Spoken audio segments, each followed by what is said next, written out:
Hello and welcome back to another episode of the GTM Playbook podcast. Today's guest is an ex-Googler who led their startup growth division across Europe and is now the co-founder and CEO of Core, which is the team behind Obi, an AI onboarding agent that not only has full context of your product, it uses voice to guide your customers and drive product adoption. In this episode, we're going to dig into why traditional onboarding methods such as static help articles and videos are broken and how Obi's AI-powered in-app voice guidance is revolutionizing the customer experience.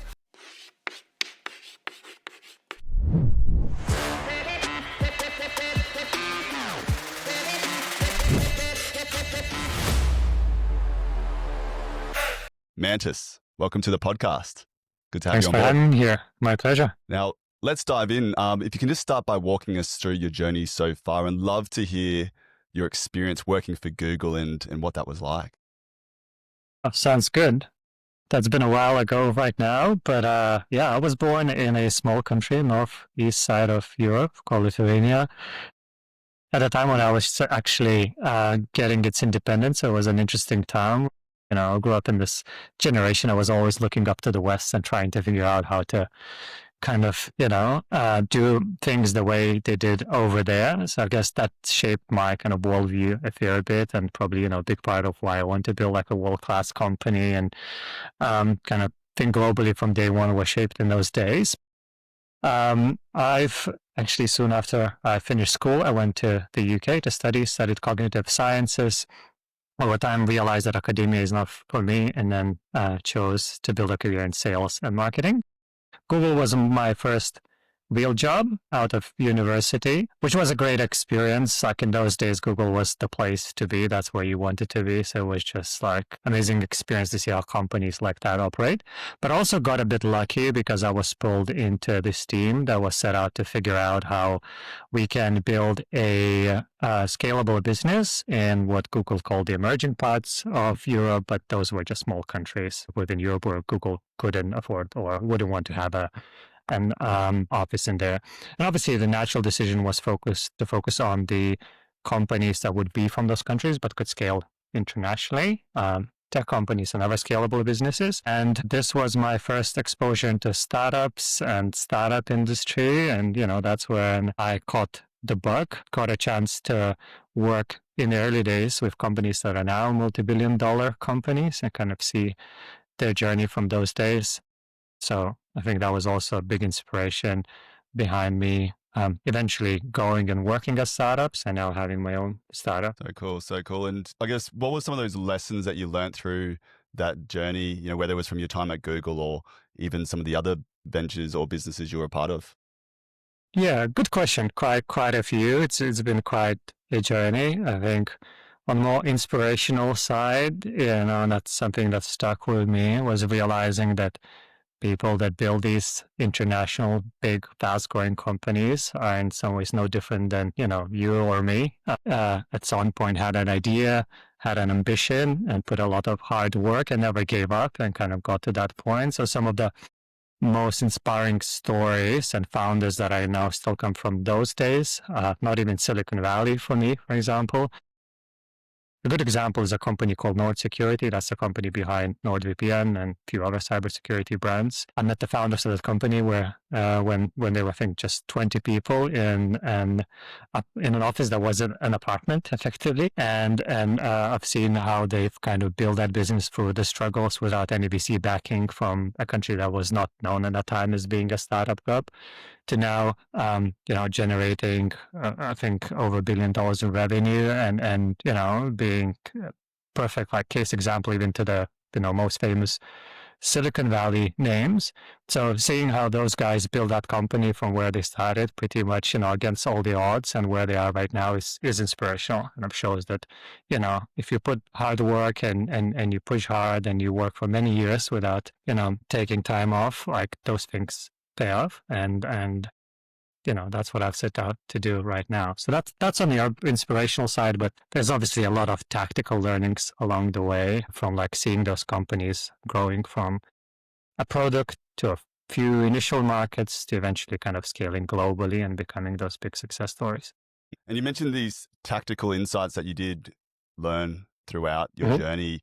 Like, did you get to see firsthand, I guess, some of the challenges that you're now looking to solve with your current company? Yeah. What did some of those challenges look like? So I think the first thing, and then there's nothing surprising in that, is initially really figuring out like who is your customer for your product, a so-called ICP, and where they are and what they're thinking about. So naturally, like you would be thinking that, it should be an American company operating in a certain industry, but that's not necessarily the case with some of those early companies or those companies in the early stages. For example, NordVPN, Australia was their breakthrough market out of all places. And there were reasons why, but like it was not immediately obvious. So I think that that's one bit. And you might have an idea what your ICP is, but that doesn't always play out the way you want. So you kind of need to keep on pushing and find that initial traction. And obviously that kind of very fast transitions into scaling challenges. Now, people think that sometimes finding a product market fit is like a one milestone in the time where you don't have a product market fit, then out of a sudden you have a product market fit, and then that's good, you succeeded. But the reality is that it evolves. Like product market fit changes from market to market, competitive environment evolves, and those things drift. And as you scale, also things that worked at small scale might not work at big scale. So being able to kind of constantly solve those challenges and unlock those milestones was something that I've seen firsthand, and also that gave me maybe a perspective that if I've never seen those things would give. Like I knew when I got into this business that this is not going to be easy, and it's not going to be that we're going to hit the milestone and that's it, we're successful. Yeah, it's so true. You mentioned around as an early stage startup going through that process, really trying to identify who your ideal customer profile is, and even trying to get to that product market fit. And I know Core, like many other startups, went through a couple different pivots to eventually land on your current product, Obi. Keen to just understand from your perspective, like what were some of those learnings that made you go, yep, Obi is where the future's at, and where you had that, like, I have to build this moment? Very good question. So I guess when we started the business, we saw the opportunity with the large language models that the way we work with customers, understand customers, and sort of the level of service that we can create is going to change. So that's what got us into this area of problems that we started exploring. And our first product was actually focused on maybe the flip side of the problem that we're solving right now. Thinking was that there's a lot of super useful customer knowledge that sits in the heads of account managers, salespeople, documents, sales notes. But it was very hard to kind of bring it together and turn into, customer intelligence that then could start creating, additional layers of service to customers, whether that's through certain product improvements or email communication or any other channel. So the idea initially was like, what if we could use large language models to bring that information together and then provide a platform to businesses to start building automation on top of that. So there are a couple of use cases that we've started seeing emerging, and quite a few were in that sort of onboarding early stage where business wanting to understand, okay, what happened in the sales conversations with customers and how that translates further down the line as the customers transition through the life cycle. And that's what the first platform was about. It was like, let's build a customer intelligence platform that brings information together and allows you to kind of start creating these automations to create more value for customers. The challenge that we saw there was that the idea resonated, but the execution of that idea was extremely difficult because the way the data was collected and organized in the previous world of software wasn't a fit for the way large language models like to get the data. And we spent a lot of time trying to kind of make it work, manage for the most structured and restructured in different ways. And at some point, we just came to conclusion that, especially with where LLMs were at the moment when we were kind of making these decisions, that this is not going to be something that is a scalable solution or is a product that, we could build and scale that easily. It was more like a service with like a platform on top that we kind of needed to go through. And then we said, okay, what if we would do the opposite to what we are doing in terms of engagement with customer? What if we build an agent that would have those conversations with customers, that would acquire its own first-party understanding of customer, and then would merge that with all the institutional kind of knowledge and product knowledge that business has got to create those unique experiences. And this is where Obi started. Onboarding was the first use case because we thought that's a natural starting point. That sort of beginning of relationship with the customer. That's when we can start learning about the customer. That's where we can start introducing the product to the customer. But the ambition from the very beginning and was and still is to build this essentially an ultimate super intelligent customer agent that create a level of additional value to customers directly in the app, right? So when you think about onboarding, this is like a base level of service that we're providing where we teach you how to use the app, but you can think about all the different consultative components and come on top. So if you were using the app and you want to expand and you want to understand how other similar businesses use the app to see whether there are any opportunities for you, that's where that agent can come in further down the line. So I don't think we've necessarily changed the thesis of, the opportunity that we were pursuing when we were making this pivot, but we definitely changed the way we approach this problem, if that makes sense. And it just happened to be onboarding as a starting point, and we started also seeing, quite a bit of interest in businesses looking for new ways to solve this problem because it is a hard problem to solve with traditional means. Yeah, absolutely. And for those who aren't familiar with Obi, if you can kind of just help explain to us what exactly is Obi and how does it help with this customer onboarding and how does it drive deeper product adoption? Yeah, sure. So Obi is a multimodal AI agent. By multimodal, I mean it's able to talk to customers via voice, via chat, but it's also able to kind of look at their screens and understand that context and then combine all that information, provide a rich kind of human-like experience. And the way it works, it gets embedded into the app. The customer essentially activates it and joins what pretty much looks like an onboarding call with an onboarding person. In this case, it's an agent. And then the agent proactively guides the user through the experience, right? So instead of providing that typical chatbot or AI experience where you ask a question, it gives an answer and then forgets about things, our agent actually kind of tells you proactively what you need to do. You can ask questions along the way. You can also ask your questions to make the experience more personalized and relevant to you and really duplicate the onboarding experience that the person would have. And in terms of how it drives value, I think it's pretty direct. Like when people are using Obi, they're actually doing the implementation. So you're actually adopting the features as you go through that experience. So directly after the session, user would have used more features and would have implemented more than before the session. And the other aspect of the value is obviously the flip side of the value. We see people spending half an hour to an hour talking to agents for multiple sessions. So that's like the direct savings of time that otherwise businesses would be investing by having like a person running those sessions. So there's benefits both for the customer because they can get things done on demand quicker, but also benefits for the businesses because they can get that time to value adoption, but also literally save resources in a very direct way. Awesome. And I've heard you say before that static help center articles, videos, tooltips don't really map to that user reality.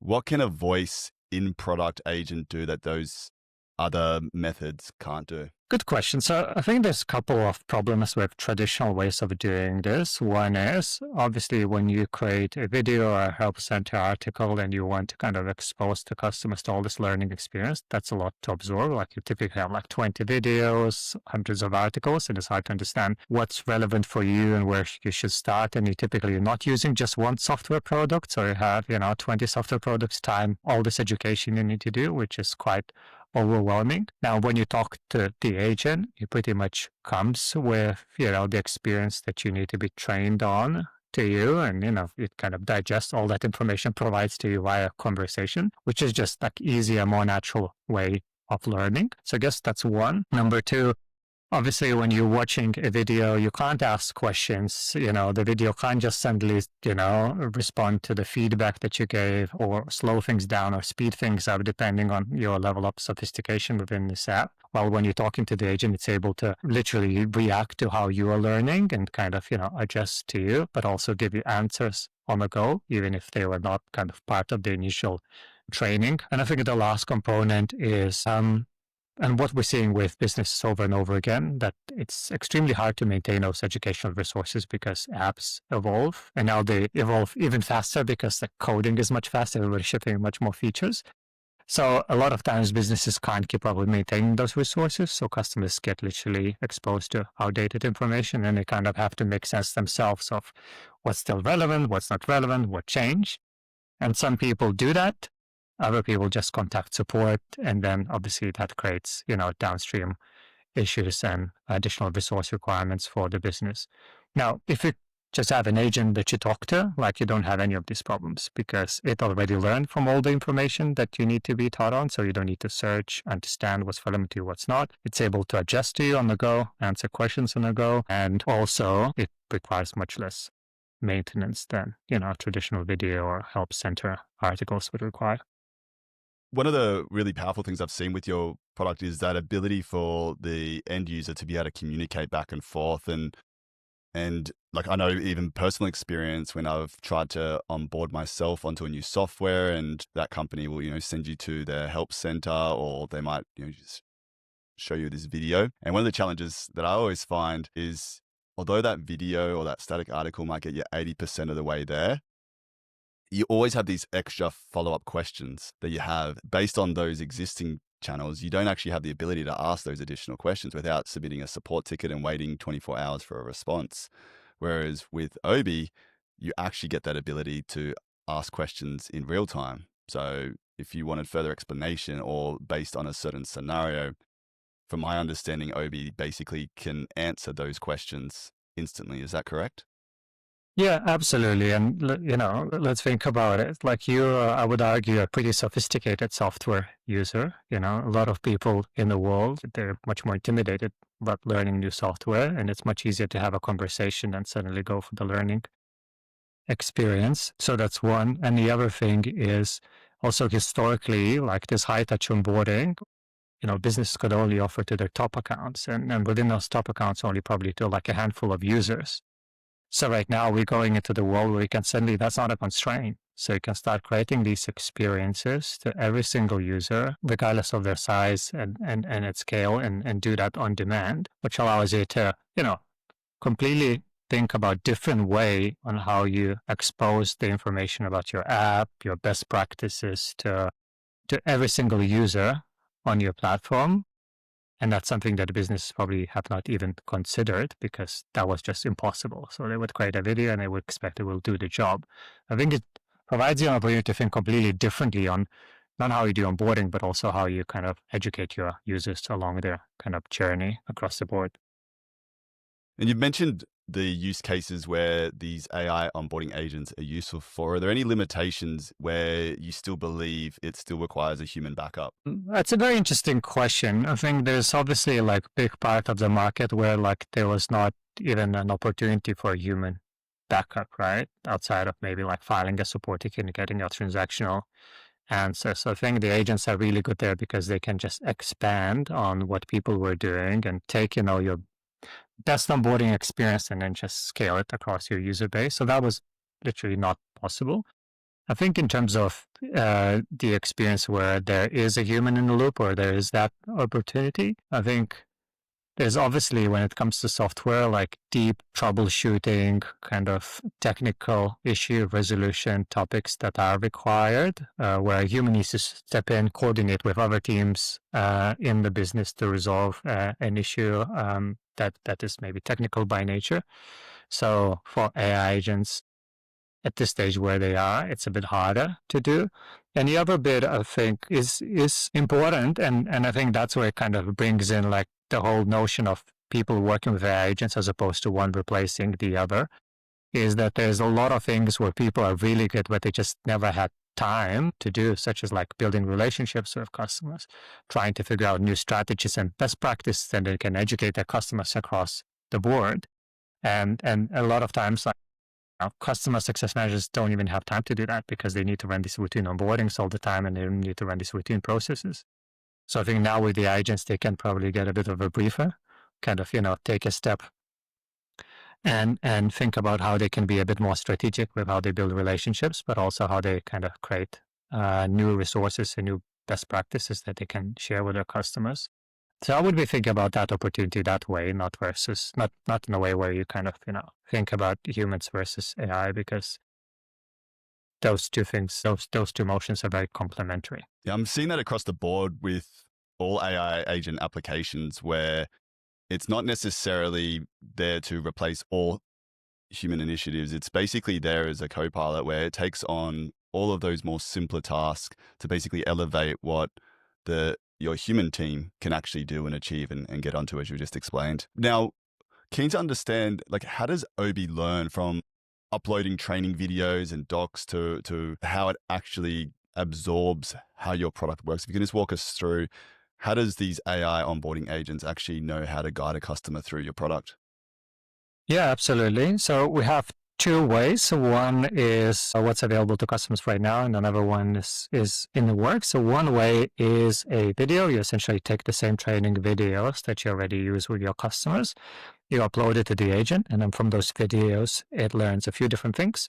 So one, it learns the workflow. It learns the whole experience that we would want to teach this customer. It kind of builds out the script, and then you can edit that script. You can tailor it to kind of get to the point that you want to have it, and then evolve over time. And then if something changes in the app, also update it accordingly.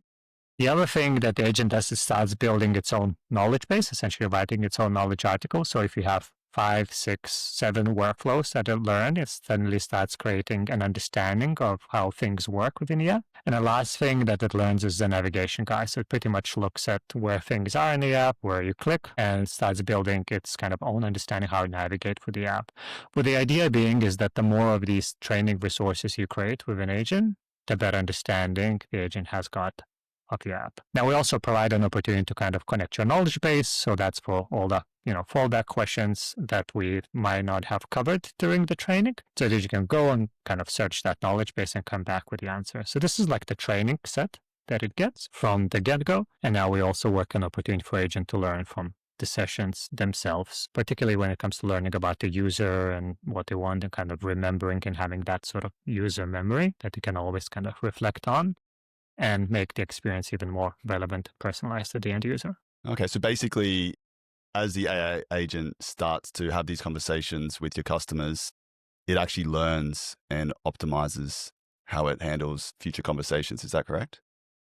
With that customer, yes. So our idea is that we want to build the agent to be better than anyone else, and understanding the product inside out, understanding each user inside out, and understanding, all the different best practices and kind of industry knowledge that that user could benefit from when it comes to learning the app at the very beginning, but also kind of evolving their learnings over time as they kind of develop themselves into a power user. And if I'm looking to get one of these AI onboarding agents set up, like, what's the minimum information that I need to have to be able to provide it? And how long does that process typically take from starting the journey to having an AI onboarding agent ready to deploy? Yeah, look, you can get pretty far with just one training video. So you would film a Loom with the workflow that you want to teach your customers, and it takes 8 to 10 minutes for the agent to build out the script that then you can review and edit. So most of it is generating it off the shelf, and then it comes down to you how much you want to finesse it and get it to the point where you're happy. And then we have some customers that literally just check it and validate it, and off they go. And then we have other customers that really spend a lot of time, playing with all the different tools and editing tools that we provide. So you can get pretty far with that information. And I think there's a bit more that's involved. Like, once you deploy the agent, suddenly you start seeing like the gaps and like what people find confusing, where the knowledge gaps are that, requires you to kind of go back and tweak things. It's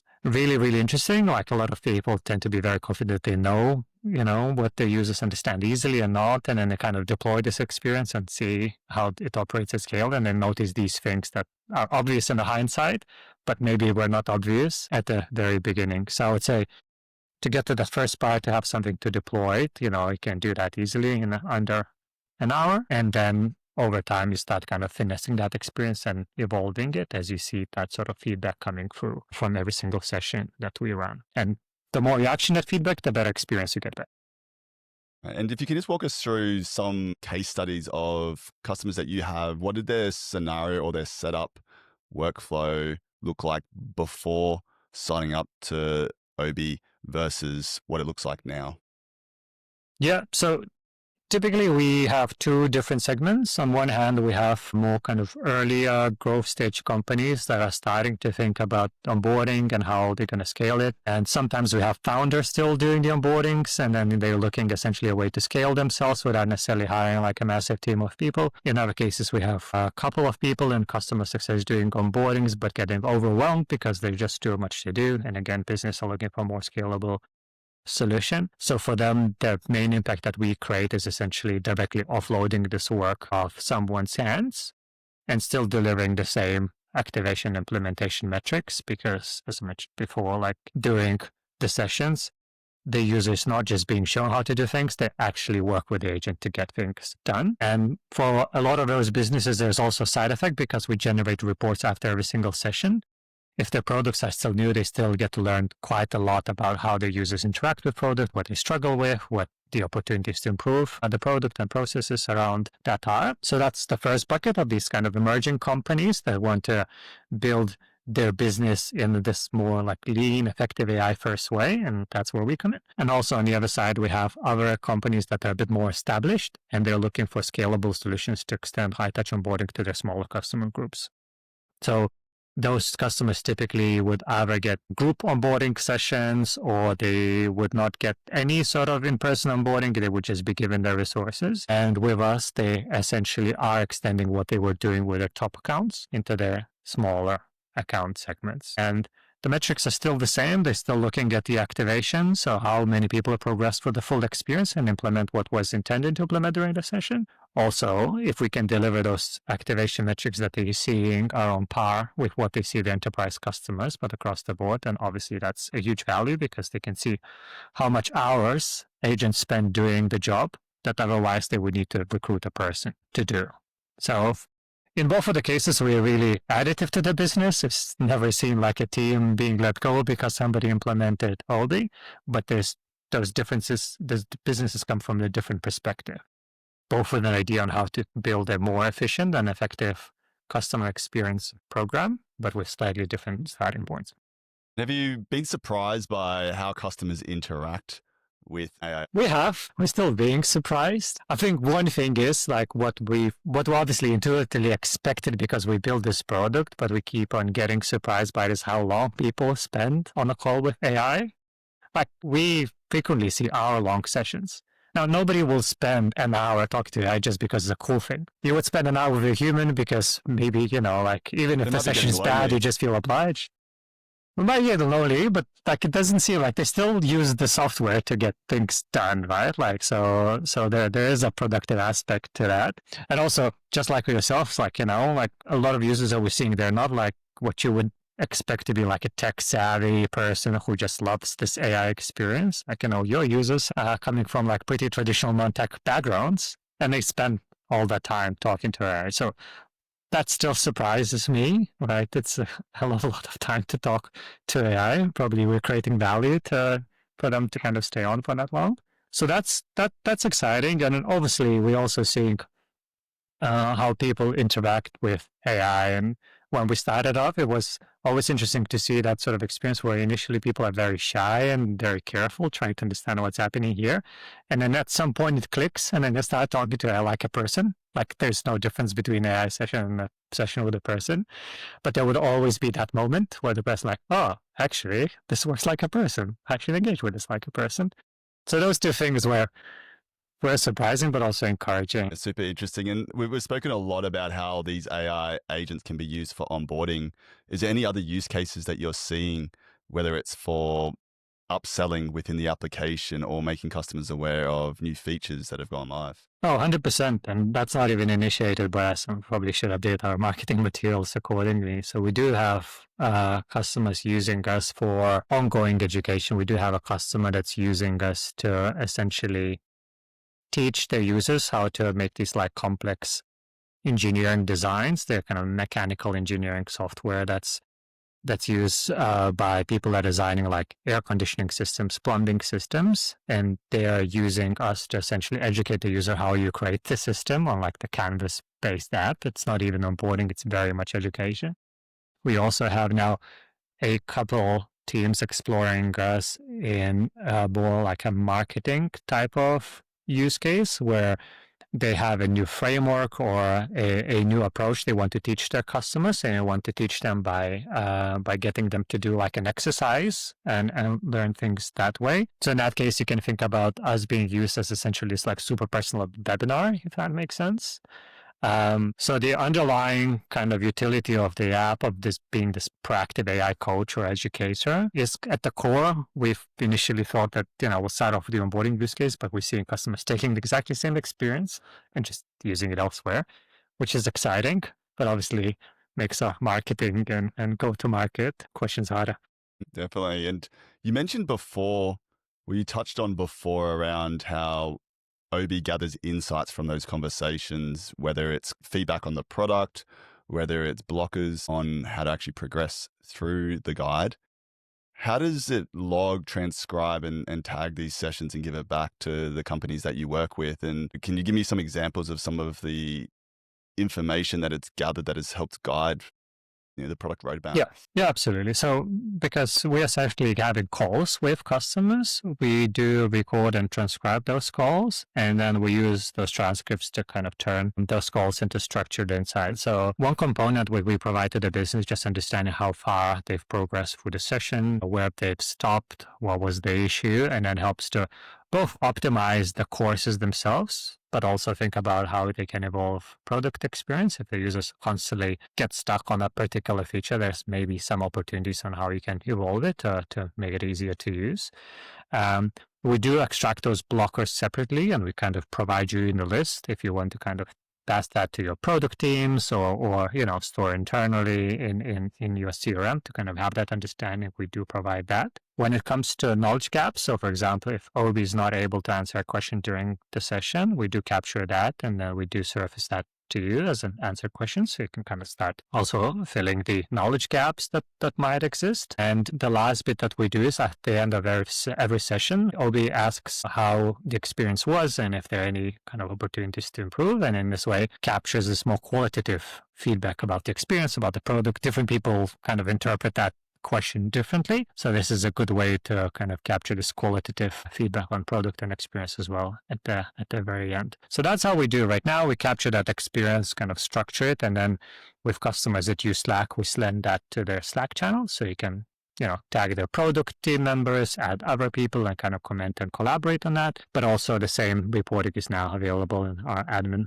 portal if you don't use Slack or you prefer having that in a more like SaaS app environment. So that's what we're doing right now. We have plans on how to expand on that functionality because a lot of people are very interested in that and in adding ways on how businesses can add their own custom sections and say, okay, I'm particularly interested in how people use this particular part of the app, or I want to understand what sort of answers the user when we ask questions about what their current process looks like, and kind of capture that and again use that to either improve my processes, improve my product, or just generally understand my user base better. And if we can just transition to how you guys are approaching go-to-market at Core, if you can just walk me through, like, who are you seeing are getting the most value from your solution? Is it AI native apps? Is it vertical SaaS companies? Is it more enterprise businesses?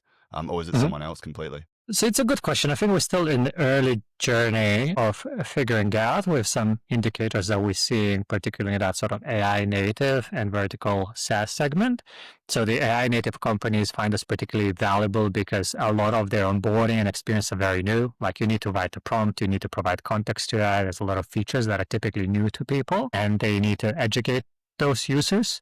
And a lot of those apps are also more like self-service product-led, so you don't even have an opportunity to actually have a person to kind of do those implementations. So that's where we can provide unique value, and that's the problem that you can't just solve like tooltips or even videos, because you can't just, in the video tell what sort of prompt structure and how they should write their prompt to kind of prompt their AI in the right way. So that's number one. Number two, vertical SaaS apps. I think that you have that sort of double whammy challenge that business deal with, where you have, by definition, a lot of like SME customer base in those verticals and pretty extensive apps, because vertical SaaS typically have a lot of features and they're a multi-functional one. And historically, a lot of businesses found it hard to kind of onboard and educate their users and smaller accounts at scale, and they typically have a lot of them. So these are the two kind of segments that did not have a good alternatives in how they onboard and educate their users previously, and we provide that unique value. But we do have also some customers that are using us to extend onboarding and end user enablement to enterprise accounts. So typically with the enterprise account, you will onboard the account, you will train somebody within the company to then train the end users. Now with us, they can start providing that experience themselves to the end users without actually having to commit additional resources. So that's also like an emerging use case that we're seeing.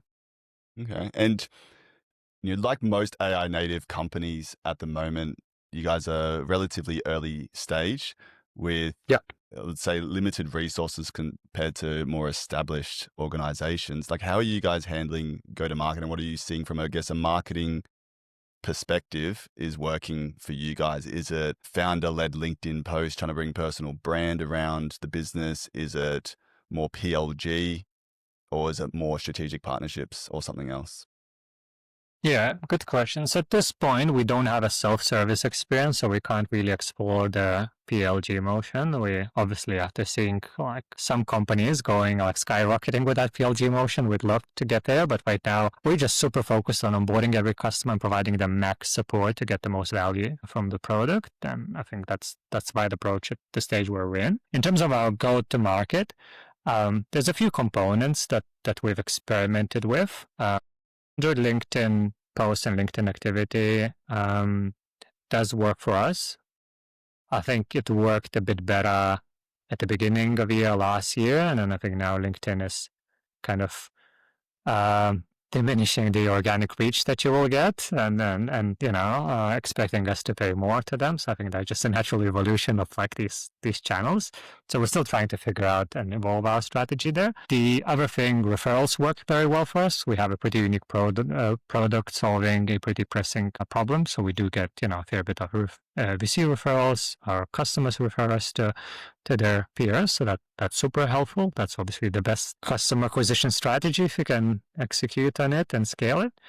And then the third thing that we've recently started experimenting more is more cold outbound and cold outreach, where we actually seeing some interesting results in maybe using like non-traditional ways of doing it. So it's still early, but yeah, we're getting quite a few hits coming from that side. So this is like the surface area of different motions that we've explored so far. You able to share some of those unique outbound plays that you're running at the moment? Sure. So I think it's not really unique as a play, but we've gone through the process of trying to kind of make it use AI SDRs and use these modern techniques, including like building complex clay tables and things like that. And that was not very successful. We did not see the results that we wanted to see. So we went back to actually very much fundamentals.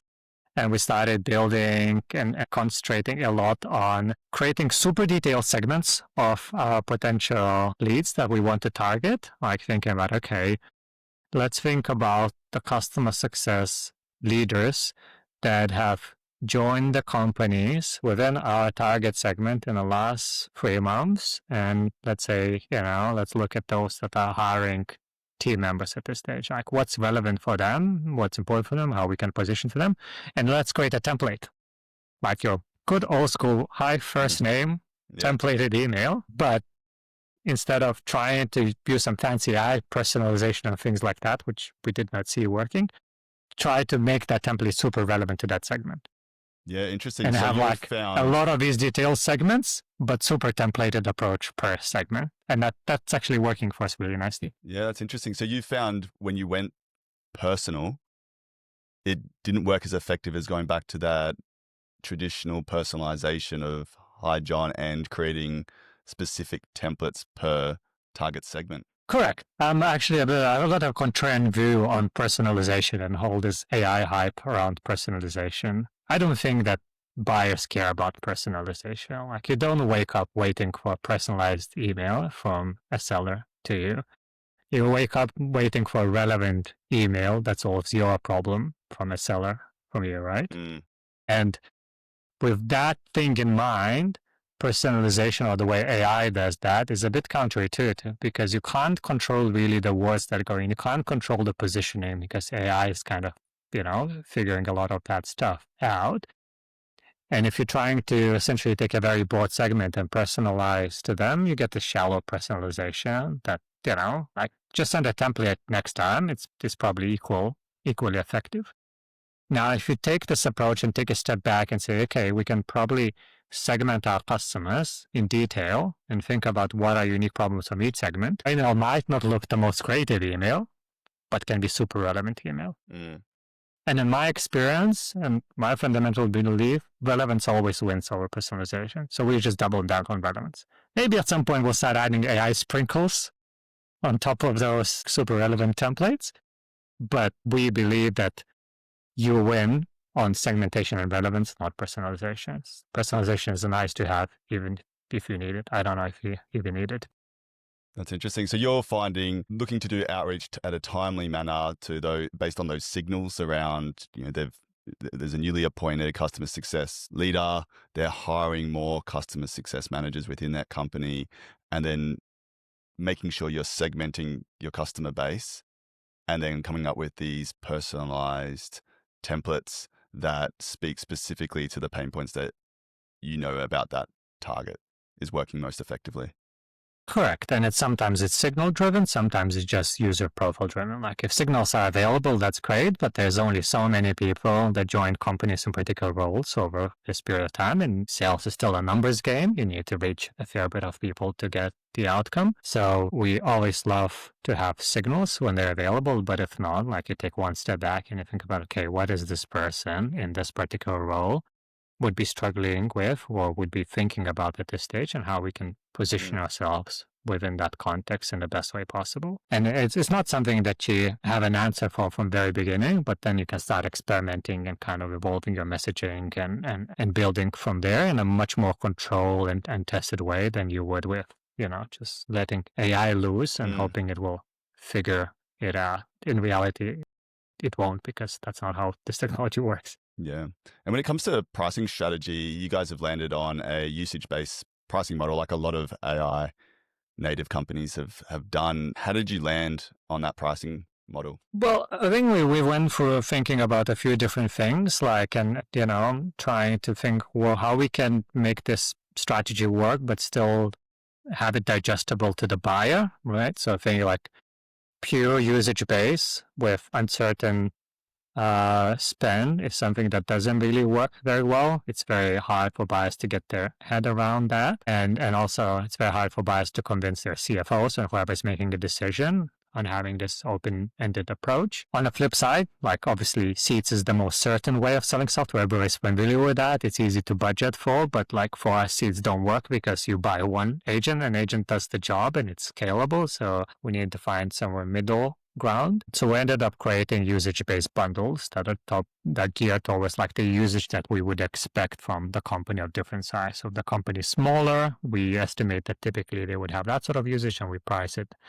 at that stage. If a company is mid-size, we kind of price at that stage. And for the enterprise, we have more custom-based pricing. So I think those bundles give somebody a certainty. I know that I'm going to pay that much, and if I'm going to reach my usage, I will be able to have a conversation to upgrade. But at the same time, it still gives us an opportunity to kind of grow with the company, as opposed to kind of selling one seat and, having it like that for forever. And when someone approaches the end of their usage limit, let's just say they've got 1,000 hours, Yep. and they're approaching it. How do you guys approach that? Do you guys get triggers? Does the customer get a trigger? And is that then a prompt for you guys to reach out to then look to upgrade the customer? Yeah, look, I think so. All that is transparent within the dashboard. Like they can see how much time the agents spend speaking to their customers. So that's one. We do have like a surcharge component. So there's like you can go into like usage base if you go above that threshold. Typically, we don't see that being a surprise anywhere. Like when we start off with customers, we create a set of estimates on how many onboardings we're planning to do and roughly the onboarding will take. So far we haven't seen any kind of surprises from the usage. Typically businesses will know what sort of volumes they will be dealing with. Now, out of curiosity, how did you guys build your first MVP of Obi, and what kind of team did you need to assemble to pull it off? Good question. So we built it. Our MVP was pretty easy to build. We built it over the weekend, turning that into a production-ready product, and took nearly 5 more months from there on. In terms of the team, we're still pretty small, but because we've always kind of approached business from a very frugal way, and we were always very careful in how we're managing our costs, because we didn't want to necessarily build, this business just spends and crashes like, that some other companies do. We ended up building a lot of internal infrastructure and agents with AI. So for example, nearly 100% of our code is now written by AI, and our engineers just reviewing it, they're architecting it. And to get to that point, like this is a journey that we've been on for like almost a year, just like being committed and making it work. So it wasn't easy. It didn't start at that sort of level. So we kind of build things, and now we ended up having like an internally built coding agent that does all of that work, and that gives us the product velocity because we measure the productivity. We've seen engineering velocity increasing 4 to 8 times from what we've seen, when we were just using basic tools like Cursor, our autocomplete as well. So right now, we're still keeping the same team and having, experienced engineers that are able to kind of deal with all these different new issues that come up our way. But our constraint is maybe a bit more like on the product side, like thinking what to build and how to not overbuild. And that comes down to just like spending time with customers, looking at the data, and also sometimes making informed guesses on what will be valuable for the customers and what is not. And you mentioned just a moment ago that your code is 100% written now through AI. What does your tech stack look like? Is it almost? What does your tech stack look like? Is it built in house or using third party apps off the shelf? So we are not. There's components that we're using, right? So we're not training our own language models. We're using the main providers, and we're orchestrating that knowledge. But the way we orchestrating that knowledge and the way we manage the context and the agent, that's something that we built internally with our own architecture, and that was purpose built for the agent that we wanted to build. The same thing is true for like text-to-speech or transcription models. We don't train and build our own models. We do use providers that provide those models, but we then assemble those components and we orchestrate them with something that's bespoke and built internally. The reality is very simple. Like it's like this tech is so new and this is like so on the frontier of what's possible with technology that, I wish we could just buy more versus build. But the reality is we end up having to build a lot because it's just not there or not reliable enough. And that's the opportunity and the challenge of like building it really at the forefront of what technology is capable of these days. Now, looking back, how have you seen the Google era growth playbook that you used to use compared to this now, 2025 AI agentic era? How have you seen the growth playbook evolve over that time? And has there been anything that's remained universal and still works? And what tactics and strategies have you seen become obsolete over that time? Good question. I think even when I was at Google, there are a few different areas because go-to-market is very competitive, right? So at some point, like somebody figures out the best strategy and others start copying in it, and then the effectiveness of that strategy diminishes, and then somebody needs to come up with a new strategy. So there's always that evolution on the go-to-market side. But when I was starting off at Google, performance marketing was still relatively new space, and it required a lot of like analytical capability and skill just to be able to like structure and run campaigns in a more effective way. So there was a lot of leverage that you can gain by just really being good at this, because a lot of people were not. And then if you could combine that with data and understand, search demand was always a good indicator where the product demand is. So if you were able to read the data correctly and be where the demand was, you could be pretty effective. You could launch countries in like no time and get pretty good results and kind of capture market share globally. Over time, that got diminished by Google and other channel providers just automating a lot of that and getting AI to do that. And everybody got access to the same AI, right? So your skills kind of an impact of your skills is diminishing. At the very end of my tenure with Google, we actually, that was the first wave of AI, not as prominent as right now, but we had tools like Conversion Optimize. And then we started thinking, okay, how we can find the best way to structure data to then give to AI so that it optimizes campaigns in the most effective way. So it kind of moved from human figuring out the best optimization strategy to human figuring out what's the best data strategy for the AI to do that work. And since, it's been 6-7 years since I left Google, also that aspect has been kind of commoditized, where Google is able to kind of, or even Facebook, capture its own data, process it, and kind of find your customers for you. I think you can still get some leverage if you have high volume kind of traffic product, and thinking about what's the best way to provide data to this product and these optimization models to extract performance. So you can still get a lot of good performance from Facebook ads from doing that, but I think that will diminish over time because all these big companies are just trying to optimize everything for you, so you spend as much money as possible with them. So I think right now things are going back to fundamentals where there's a lot of noise, there's a lot of automation, and you need to go back and think about, your classic go-to-market, like what's your ICP? What are the segments within our ICP? What's super relevant for them? What's the right timing? And then think about, okay, what sort of tools I can use to automate the research around that ICP, to automatically spot the right timing for that ICP, to then reach out to that ICP without necessarily going into spam and kind of running a good infrastructure. So I think that's where a lot of things are. There's also like a big question on what's happening with SEO and how that market evolves, and people have strong opinions. I don't know, sir. Like nobody knows, to be honest. Yeah, so you've seen basically those go-to-market foundational principles pretty much remaining the same. It's just really the tools that we're using to execute have evolved, and some of the plays that we do have evolved over time as well. Correct. And I think there's a lot of uncertainty around channels and what's happening with the main marketing channels, because for the last 10 years, they were pretty stable. You had your Google, you had your Facebook, you had your kind of email outreach, things like that. And now they're all getting reshaped. Taking a bet on a particular channel is a bit risky unless you have very particular insight, but going back to fundamentals, investing in your segmentation, investing in your data will always help you accelerate in any of those channels, regardless of what's going to happen with them. That makes sense. So this is what I'm thinking about, but I think, it's a very interesting moment in go-to-market. I think there's much less certainty than it was over the last 10 years.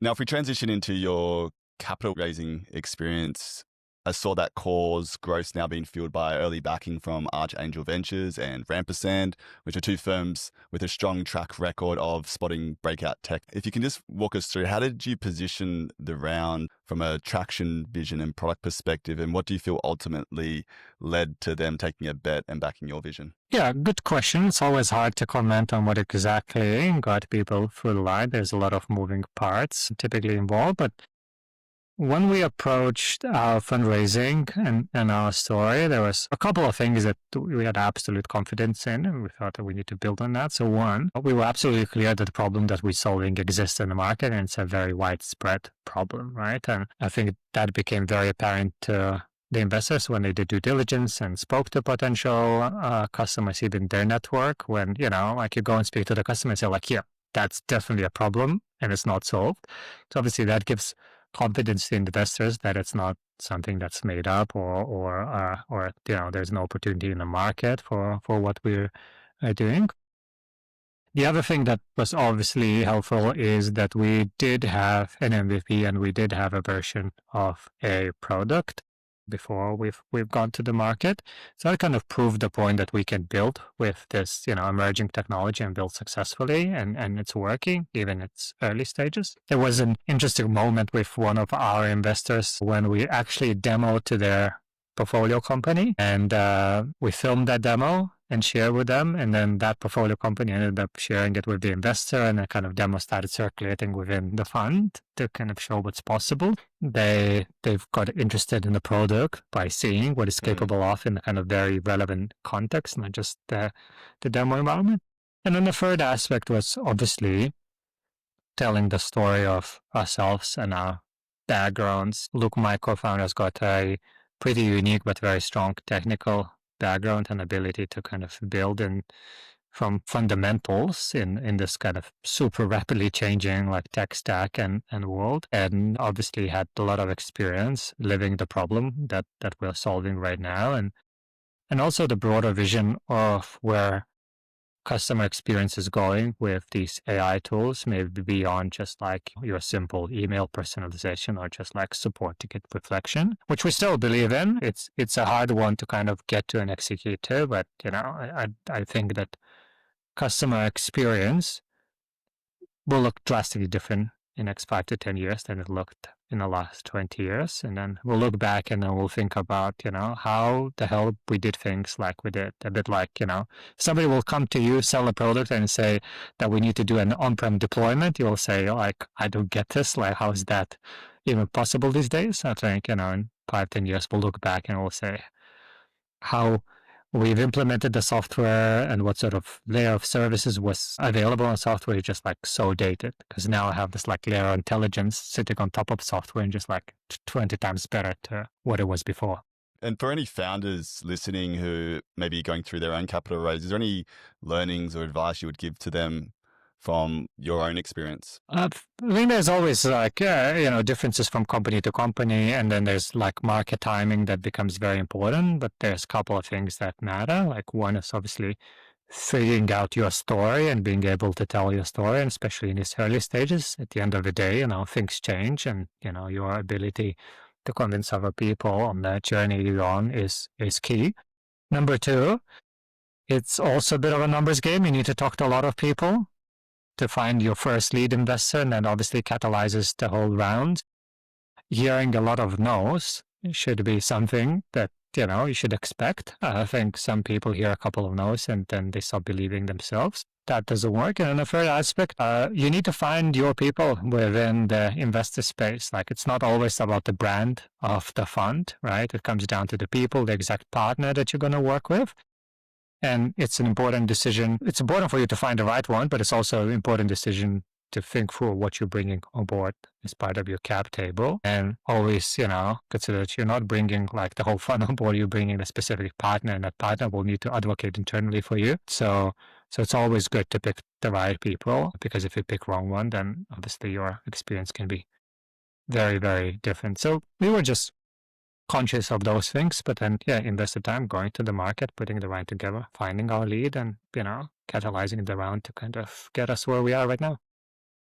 And if we just take a look into the future over the next 2 to 3 years, how do you see that onboarding experience evolving, and what impact can you see AI having on it? Well, we're betting it on it being completely transformed, and transformed not only being just onboarding, but overall kind of intelligent experience that businesses can build into their apps. So think about if you could give access to every of your user on demand, like an intelligent coach, right, or an advisor directly with your app, starting from the very beginning of their journey all the way throughout, then suddenly creates like an additional layer of value that you can create to your businesses. Maybe that's also the additional layer of value that you can charge to your customers to kind of, increase your revenues, because your product is not just a tool, it's also got components of services that sit on top. So I think we'll start seeing that sort of customer life cycle not being seen as like this segmented type of conveyor belt experience, but something that's unified, but also augmenting the value of the app. And also what we expect is that the more business will go on that journey, the more customers will expect that, right? I think, as I mentioned, like 5 to 10 years ago, if you will look at just traditional app that just functions as a tool with a bunch of like fields and dashboards, you will think it's dated. Like you will expect the app to have that intelligent layer of experience where you can talk to the app. It will give you best practice. It can advise you on how to get best users. It can advise you on how to achieve your business goals with that app, and show you how to do that right there on demand immediately. And that's where we want to play. So that's what we're building towards. And I think the world will come to that because it's just such a better experience. Now, over the next few years, as your AI agents continue to evolve, like, do you see that being the end of customer success managers? And if not, how do you see their role evolving? I don't think it's the end of customer success managers. I think there's this notion that, like you're not going to lose your job to AI, you're going to lose your job to somebody who's using AI. And I think that's where the reality is. I think the role of customer success manager will evolve. And let's not forget, like, this role did not exist, 10 years ago. And it's still pretty new in relative terms. But I think what customer success managers will be able to do is what they always wanted to do when they took this career. They are like, when they speak to customer success managers, what they really love is building relationship with customers. AI is not going to replace that. And then they really enjoyed figuring out the best practices and figuring out how to kind of get, the customers to be successful, as their name implies. And all this like routine onboarding, routine training, and things like that just gets into the way. So I think customer success managers will over time shift into being a bit more strategic and relationship focused, and will be able to do that across much larger customer base than they could before. And the other side, they will be able to be a bit more analytical, understand what's really working, and programmatically build that into the agent so that can be extended to the customers at scale. So from that perspective, those customer success managers and account managers that will be able to adapt to change will have probably the most exciting job within all the different possible career options available within a software company. And those customer success managers, they just want to rinse and repeat the same process they've been running over and over again, probably won't be as relevant anymore. So that's how I see it evolving. And I think that sort of evolution is not unique to customer success. Probably a lot of roles within software companies will go for similar evolution. What's on the horizon for OB and Core? And if you can share with us some of the exciting things on your product roadmap. Yeah, absolutely. So actually this week we released what I believe is a foundation of something that's very exciting. So the feature is called Audiences, and allows you to create segments within your customer base as like creating tailored onboarding journeys for them. And we're also adding additional option to that experiences to provide specific context to that segment. So think about, if you're a company that's servicing a tradie market, you might have, your electricians, your plumbers, and they might need to follow different best practices, right? They might have different questions. They might want to use different features within the app. So with this feature, you're not going to only able to create different journeys for them, but you also will be able to kind of optimally build in best practices that are relevant to this segment. And that's pretty exciting. It's a bit like that emailing strategy that I mentioned that we're using. In the same way, you'll be able to super segment your customer audience and start creating like amazing, super relevant experiences for them with this feature. And then the flip side of that, that's something that we're gradually working towards with a set of different functionalities, is having that user memory, right? So you use OB at onboarding, you learn something about you. You use OB as you want to expand your usage, you learn something about you.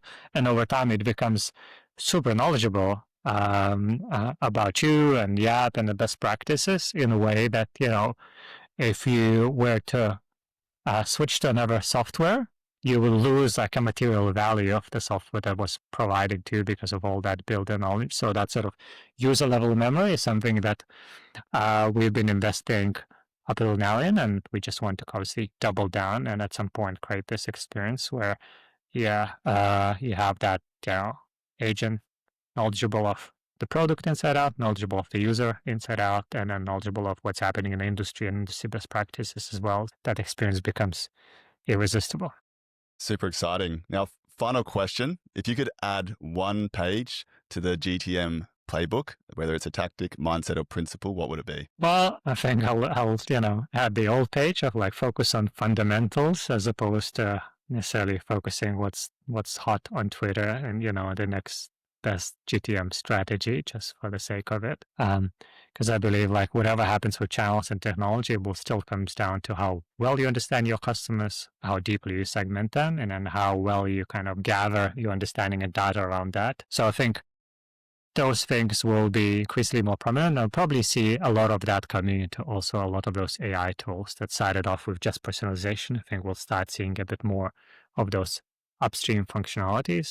So that's what probably would, back to fundamentals, because when things are changing that fast, like you need to build your strategy on something that's a bit more firm, and those things won't change. Well, Mantis, thank you so much for jumping on today's podcast and sharing your amazing insights, and also for bringing your fantastic product to market and helping with customer onboarding and taking that customer experience to the new agentic age. So thank you very much for that. And if anyone wants to get in touch with you, what's the best way to get in touch with you or to learn more about Core and Obi? So first of all, thanks, Mark, for inviting me to this podcast. It was an absolute pleasure. But also thanks for being one of our early supporters. Like that means a lot for any early stage startup. In terms of how to best get in touch with us, it's as simple as going to www.getcore.ai and just filling out the book a call form, and we'll hop on a call, learn about you, and set you up with the trial if you want. You can trial Obi with just a Chrome extension, so it's very little commitment required from anyone to kind of give it a shot and test the experience. Alternatively, you can just reach out to me on LinkedIn via DM, and we'll find a time to do exactly the same thing. Well, thanks again, Mantis, and we'll see you all in the next episode. Thanks, Mark.